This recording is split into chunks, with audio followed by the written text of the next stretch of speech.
Hello rail fans, hope you all have a great week so far.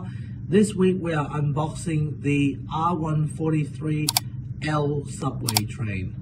So this is a small arrival indeed, given that I already have two of them. So without further ado, let's unbox it. Okay, so the R143 L Train.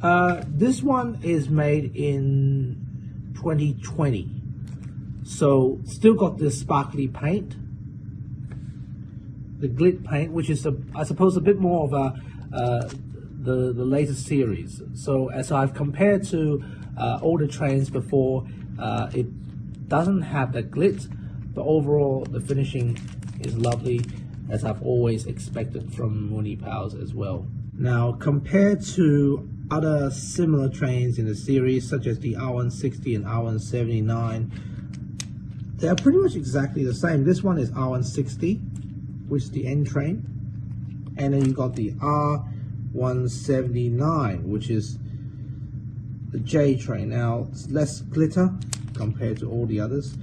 All the newer versions have glitter paints, except for the J train, and they all look pretty much exactly the same if you compare the pair. There's not much of a difference there when it comes to the front and the side. The only thing that we know is based on the box. It says what it is, but basically it's exactly the same. So there you have it, 4 R143 L trains. As you can see, the L on the left side are the latest 2020 releases. The one on the right, of course, is the 2011 edition.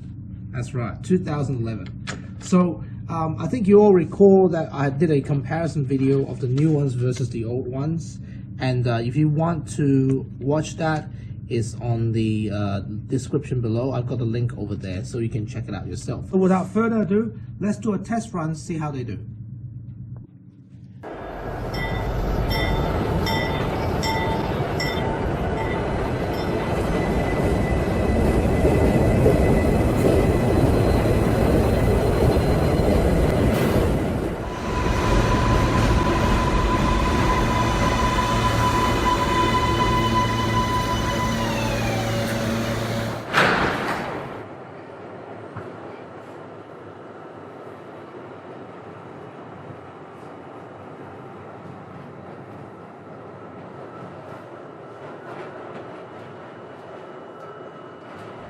Stand clear of the closing doors, please.